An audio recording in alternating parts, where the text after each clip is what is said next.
The things that I knew about studio glass, as far as in like an art movement, was literally zero, like nothing. And so luckily for me, I had all these great resources, Sheridan College, Catherine Gray. I had, these professional glassblowers who are competing, so I get to watch, the best of the best, and I get to watch these students that are assisting bring it all together.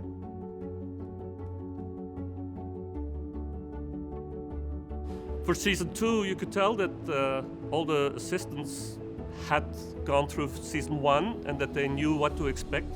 So there were not so many scary aspects anymore. Because the Sheridan cast or the Sheridan assistants are all back again, that's actually a huge leg up for the new glassblowers. They're cutting out all of that learning curve. The atmosphere on set is tense at moments. It's tense, but really fun.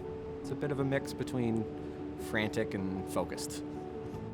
It can be a bit chaotic, and it can be silly at times. There's always something cool going on no matter what, so it's been really neat to kind of see as you're working with your person kind of what else is going on at the same time. It's great because you get paired up with this talented artist and you're trying your best to help them achieve their design, but it's hard not to look around and try and see what all the other artists are working on because everything is just so, extravagant. Everybody's on edge because they're trying to make something that really stands out in the group. As a contestant leaves each challenge and you get less and less people, you get more and more focused on just what your bench is doing and less on what the room is doing. So it actually gets more relaxing each week. Yeah. Each artist has such a unique style of working, as well as almost their own language of how they express or how they work with the material. So it's been really neat to see just how different everybody's approach is. Realizing that some things are possible that I hadn't considered before has definitely changed how I approach the material a little bit. You can watch videos or you can talk about different processes, but to see each individual person trying similar techniques, but you can really see the diversity in how they move with the material, how they break down a project. I think that's really great. It's great to be able to physically go through that process, and it instills it in your mind more clearly in a way that's more repeatable on your own.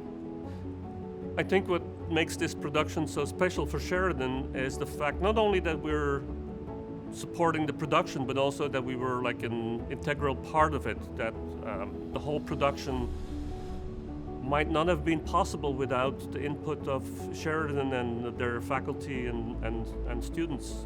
It satisfies me as a faculty, as a studio head of the program, to see that all your time that you invest went somewhere and that there's people who benefit from that, and there's people that built their career based on what they learned from you and from my colleagues and from the studio as a whole. Probably the main reason why I'm an educator to begin with. And so to see that happening in this way on such an important and large scale is very satisfying. Coming back for season 2, I thought it would be a lot of the same, but it was actually quite the reverse. It was actually a totally new experience.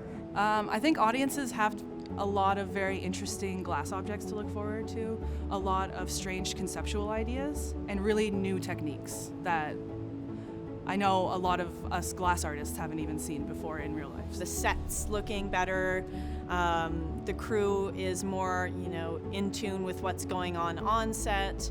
I think all of the assistants are more confident. They're gonna see a lot of very tense moments. Of course, pieces breaking, which is part of glass making. And it's just very exciting. Check out Sheridan Grads on the new season of Blown Away, only on Netflix.